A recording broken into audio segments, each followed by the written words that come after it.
Hey everyone, Tony Winston again for Jazz Piano College. Going to do a request I had over on Patreon for I'll Close My Eyes. And I used to do this song with a really good singer here in Atlanta who has since moved on.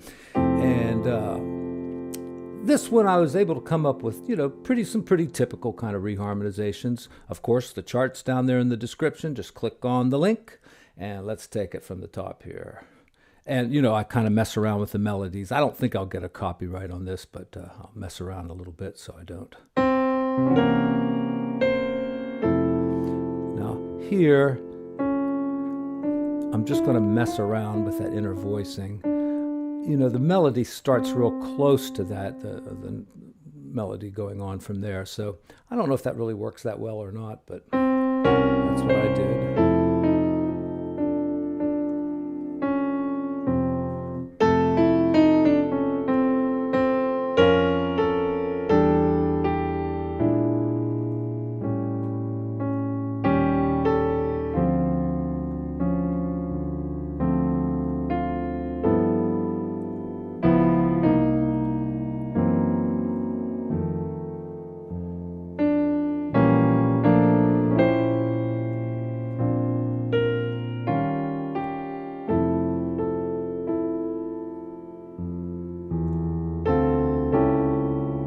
What I do here.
Stole a few chords there from Bill Evans at the end.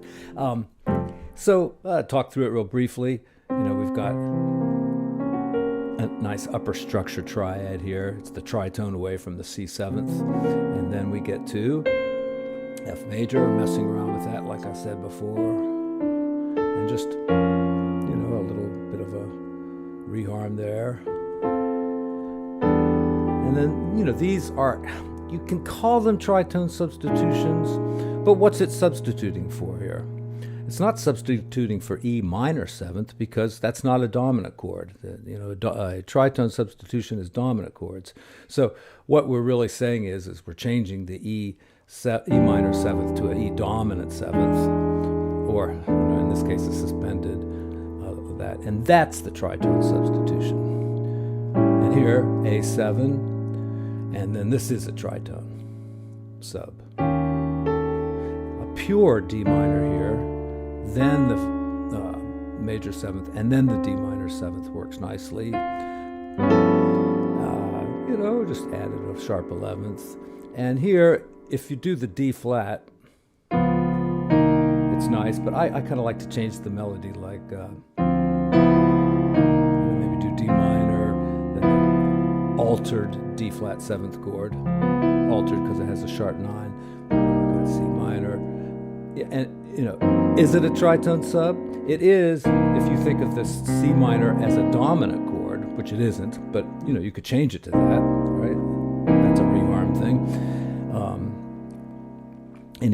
And by the way, I will put all the reharm guidelines. You can call them rules if you want to. They're just some techniques for reharm. And one thing says is you can change a minor 7th chord to a dominant chord, which I did in my mind, because then I used the tritone substitution for that. It's a mouthful explaining this shit, isn't it?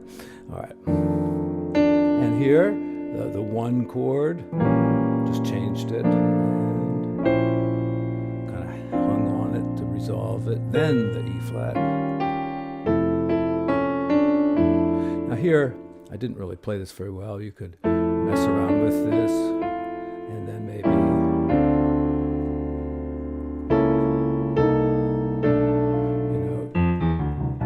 you can walk that bass line down there, and there's probably a million reharm tricks you could do there.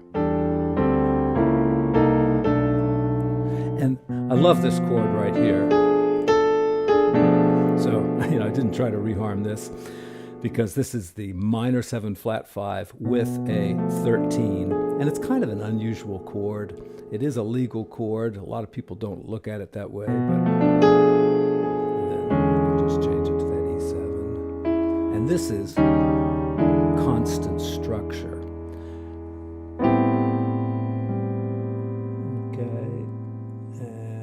This is one of these kind of Barry Harris things where you use the family of dominants. So like right here, as you go down to this diminished chord, you could use D flat 7th, you could use E 7th, you could use G 7th, you could use B flat 7th.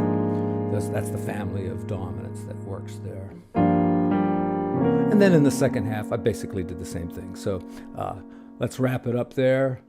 Let's see if the improv would work over these chords.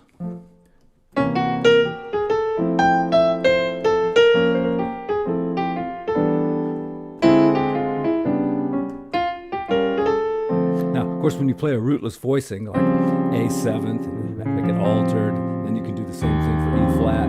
So it's really the bass player who's like doing those things. But you could play the A7 this way, and then E flat like that.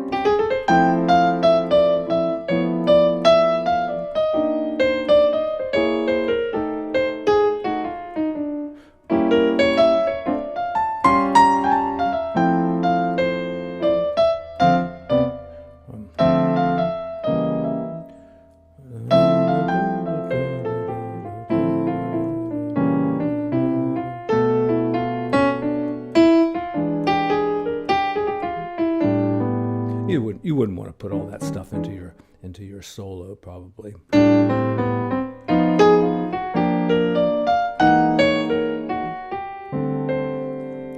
All right, like I say, the chart's down there in the description. Have some fun with it. If you come up with some better ideas, send me a chart. All right, thanks everyone. See you again soon.